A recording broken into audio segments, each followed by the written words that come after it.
નમસ્કાર દર્શક મિત્રો, સપ્તાહના પ્રથમ જીટીપીએલ જુનાગઢ ન્યૂઝમાં આપનું સ્વાગત છે. મિત્રો, આજે ચૈત્ર સુદ સાતમ છે. આદ્ય કવિ નરસિંહ મહેતાની આજે તપપ્રયાણ જયંતિ છે. એટલે કે નરસિંહ મહેતાના જીવનના જે કેટલાક યાદગાર પ્રસંગો છે, જે પૈકીનો આજનો દિવસ તપ પ્રયાણનો દિવસ છે.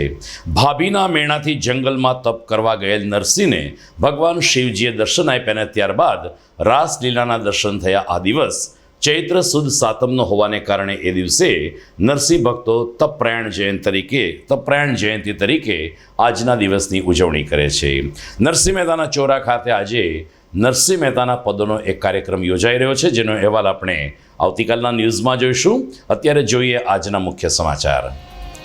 29 જૂનથી શરૂ થશે અમરનાથ યાત્રા. દુર્ગમ અને કઠિન યાત્રા માટે આજથી રજીસ્ટ્રેશન શરૂ. 50 દિવસ ચાલશે આ પવિત્ર યાત્રા. ભારત રત્ન ડોક્ટર બાબા સાહેબ આંબેડકરજીની 133મી જન્મ જયંતિની સોરઠમાં ઉત્સાહભેર ઉજવણી.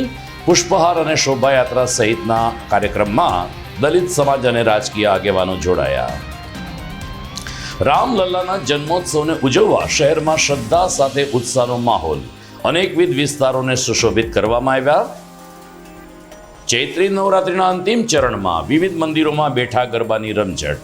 કાલે અષ્ટમીએ હવન સાથે નોરતાની થશે પૂર્ણાહુતિ. અને શહેરમાં એક જ દિવસમાં 2 જગ્યાએ આગજનીના બનાવ. કોઈ જાનહાનિ નહીં. ફાયર શાખાએ સતર્કતા દાખવી. આ તમામ સમાચાર આપણે વિસ્તારથી જોઈએ તે પહેલા લઈએ એક બ્રેક.